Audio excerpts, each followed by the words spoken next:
छोटे से गांव में जहां सूरज की पहली किरणें खेतों पर बिखरती थीं, वहां एक युवा किसान रवि अपने सपनों को साकार करने की कोशिश कर रहा था। वह न केवल अपने खेतों की उपज बढ़ाने के लिए मेहनत करता था, बल्कि गांव की समृद्धि के लिए भी प्रयासरत था। लेकिन गांव के अन्य किसान उससे जलते थे, क्योंकि उसकी मेहनत हमेशा रंग लाई थी। रवि का एक सपना था गांव में एक पुस्तकालय खोलना, ताकि बच्चे पढ़ाई कर सकें और गांव का विकास हो सके। लेकिन उसके इस विचार का सभी ने मजाक उड़ाया। किताबें हमें क्या देंगी, मेहनत से ज्यादा जरूरी है, एक किसान ने कहा। रवि ने हार नहीं मानी।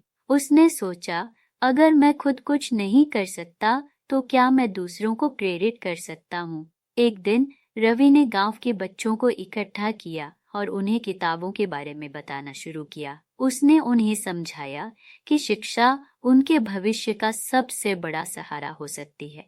बच्चों ने उत्सुकता से उसकी बात सुनी। उन्होंने कहा, लेकिन हमारे पास किताबें नहीं हैं। रवि ने अपने छोटे से सेविंग्स से पैसे इकट्ठा किए और एक पुरानी किताबों की दुकान से किताबें खरीदी।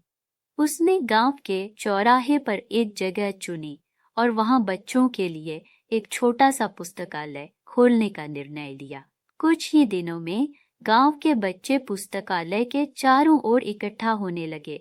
रवि उन्हें पढ़ाई के साथ साथ कहानियों का भी आनंद दिलाने लगा। गांव के अन्य किसान अब यह देखकर चौंक गए कि बच्चों में कितनी रुचि थी। एक दिन गांव के मुखिया ने कहा, रवि, तुम्हारी मेहनत रंग ला रही है, क्या तुम हमें भी सिखा सकते हो? रवि ने मुस्कुराते हुए कहा, बिल्कुल, ज्ञान बांटने से बढ़ता है।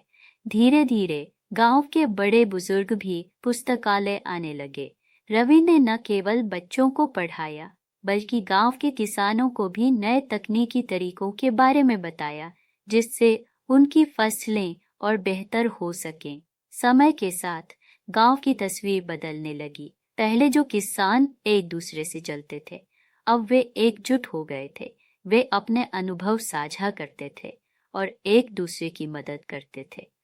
रवि के प्रयासों ने गांव में एक नई ऊर्जा का संचार किया।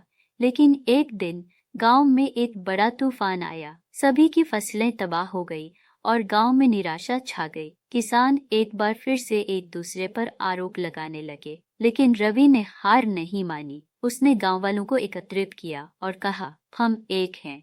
अगर हम मिलकर काम करेंगे तो हम फिर से खड़े हो सकते हैं। उसने सभी को मिलकर काम करने का सुझाव दिया। सभी ने मिलकर गांव के खेतों की सफाई की और नई फसल बोने का निर्णय लिया। रवि ने अपने अनुभव के आधार पर सभी को नए तरीकों से खेती करने के लिए प्रेरित किया। गांव में एकता और मेहनत से फिर से खुशहाली लौट आई। कई महीनों बाद जब फसल तैयार हुई तो गांव की खुशियां वापस लौट आईं। हर कोई एक दूसरे को बधाई देने लगा। रवि ने देखा कि उसके सपने ने गांव को एक नई दिशा दी है। पुस्तकालय अब केवल किताबों का स्थान नहीं था, बल्कि गांव की संस्कृति और एकता का प्रतीक बन गया था। रवि की कहानी ने न केवल गांव के बच्चों को पढ़ाई की अहमियत बताई, बल्कि सभी को यह भी सिखाया कि एकता में बल है।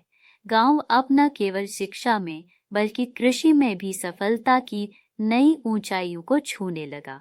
इस कहानी ने यह सिद्ध किया कि अगर किसी के मन में सच्ची इच्छा और मेहनत हो, तो किसी भी कठिनाई को पार किया जा सकता है।